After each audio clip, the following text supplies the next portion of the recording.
흰색 양송이에 비해서 한 10일 정도 더 저장이 가능해요. 오늘 수확 못하더라도 그렇죠. 예, 내일 수확해도 되는 거고, 그리고 상인들 입장에서도 오늘 못 팔면 저장했다가 내일 팔 수도 있는 것이고, 소비자 입장에서도 오늘 못 먹으면 내일 또 먹을 수 있는 것이고. 그렇죠. 농업인들의 반응은 어떤가요? 뜨겁습니다. 현지 반응은 뜨겁습니다. 뜨겁습니다. 네.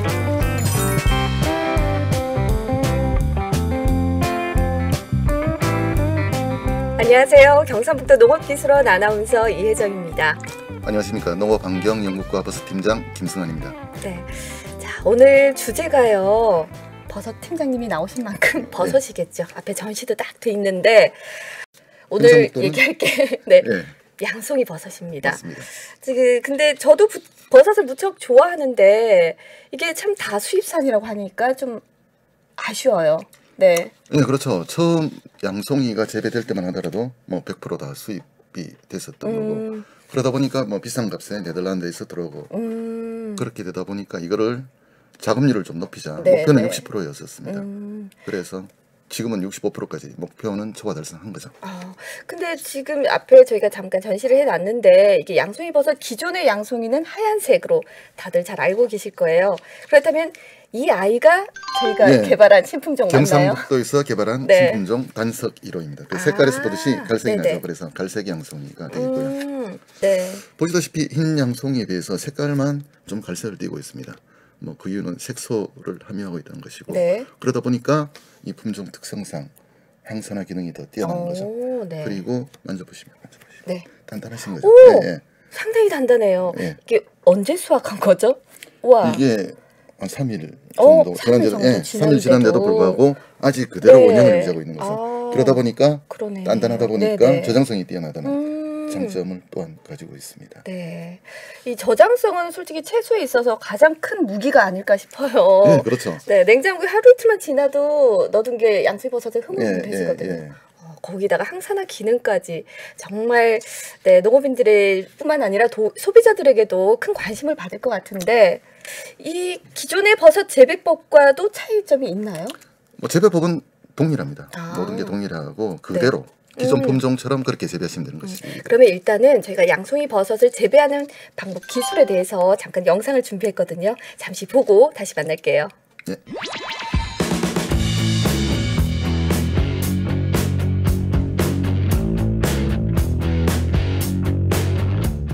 먼저 퇴비 제조의 원리는 양송이 버섯균은 영양분이 되는 배지의 질에 따라서 균사의 생장이 좌우되며, 따라서 양송이 퇴비 배지는 교사 생장과 버섯의 수량에 직접적인 영향을 미칩니다.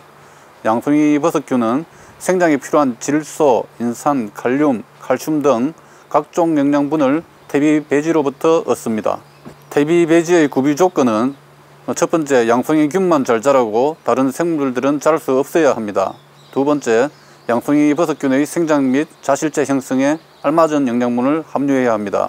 세 번째, 양송이 버섯균 생장에 알맞은 물리적 성질을 갖추어야 합니다. 네 번째, 양송이 버섯균의 성장을 저해하는 유해 물질이 없어야 되고, 다섯 번째, 양송이 버섯균의 성장을 저해하는 병원균, 작균 및 해충이 없어야 합니다. 퇴비 배지 발효의 원리는 양송이 퇴비는 볏짚, 밀짚 등의 탄소원, 닭똥, 쌀겨 등의 유기태 영양원, 요소와 같은 무기태 질소원 등을 배합한 재료를 미생물에 의한 발효에 통해서 만들게 됩니다. 발효 배지에 미치는 주요 요인은 첫 번째, 온도로서 퇴비 배지의 발효에 관여하는 미생물은 45도에서 60도씨에서 생장하는 고온성 미생물입니다. 주로 세균, 방성균, 곰팡이 등입니다. 두 번째, 수분은 퇴비 배지의 발효를 위해서 재료의 수분 함량을 70에서 75% 정도 맞추는 것이 알맞습니다. 수분 함량이 이보다 낮으면 열에너지의 축적이 부족해서 고온성 세균 발달이 미흡해 발효가 불충분해집니다.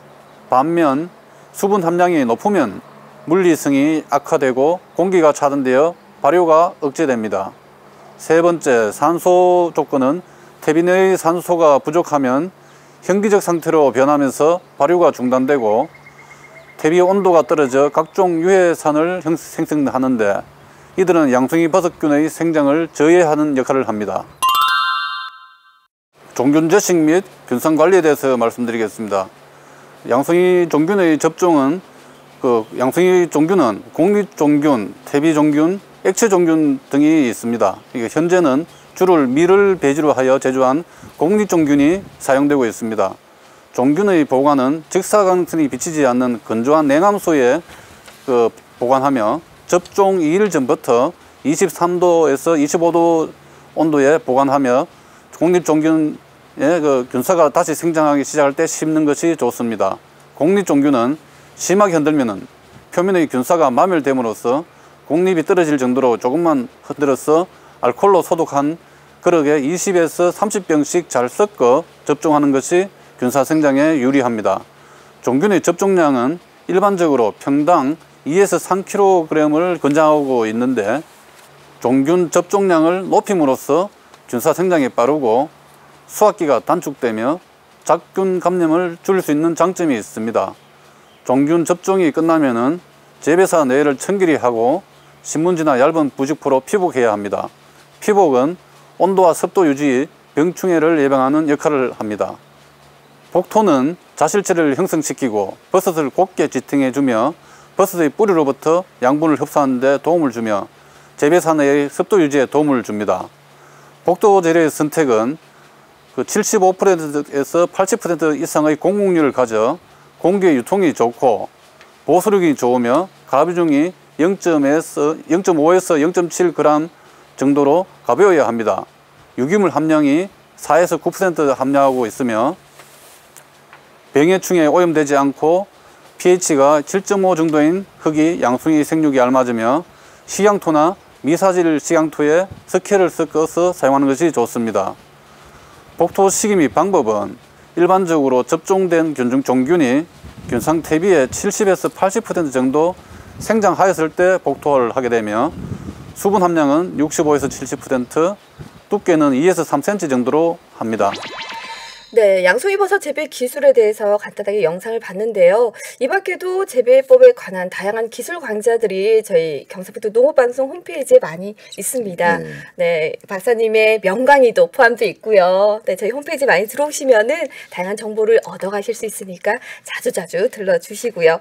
그렇다면은 이 양송이 버섯이 이제 재배 기술에 대해 알아봤는데 현재 보급이 어느 정도 어디에서 되는지도 궁금하거든요. 지금 경상북도에서는 경주 지역을 중심으로 보급을 하고 있습니다. 네. 보급 초기 단계인 거죠. 그래서 아직 농가 수는 많지 않고요. 네네. 두 농가에서 5농가 정도가 이제 원래 재배를 시작할 것이고. 이제 시작하는 단계네요. 네, 시작 단계라고 보시면 되겠습니다. 농업인들의 반응은 어떤가요? 뜨겁습니다. 그런가요? 그 뜨거운 반응을 영상으로 다시 만나보도록 하죠. 우리 농가들 일손 들어주고 이제 작업 환경이라든지 이런 조건들이 흰 백색 양송이보다 우리 그 갈색 양송이가 훨씬 좋아요. 단지 조금 아쉬운 게 뭐냐 하면은 아직까지 이게 우리 그 뭡니까 홍보라든지 이런 게 아직 좀 미흡해서 소비자들이 한번 먹어본 소비자들은 분명히 찾아요. 근데 모든 홍보가 좀 미흡해가지고 모르는 사람들이 많아요. 이 버섯에 대해서. 그 공격적으로 마케팅이라든지 이런 거에서 팔로라든지 개척만 되면은 그 상당히 좋을 것 같아요. 농가 소득에도 그 상당한 도움이 될 것 같고.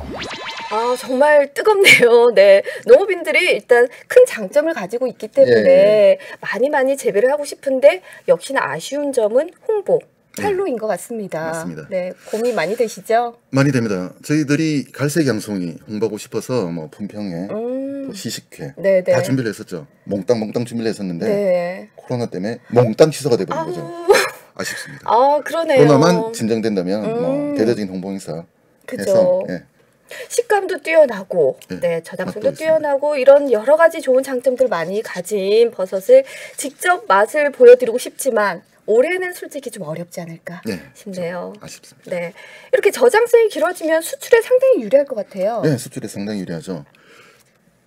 이 배로 실어갈 수 있다는 게 운송비를 상당히 절약할 수 있는 거죠. 그렇지 않으면 비행기에 실어야 하니까. 그러면 가격이 단가가 세지는 그런 문제를 해소할 수 있죠. 그래서 지금은 베트남을 대상으로 수출을 시작했습니다. 수출이 이미 시작됐나요? 네, 됐습니다. 소량이지만 계속 꾸준하게 물량을 하면서 조금씩 더 늘어갈 예정이죠. 국내에서는 갈색 양송이가 흰색에 비해서 가격이 더 싸지만 외국에서 유럽이나 미국에서는 네네. 오히려 더 비싼 그런 계통이거든요.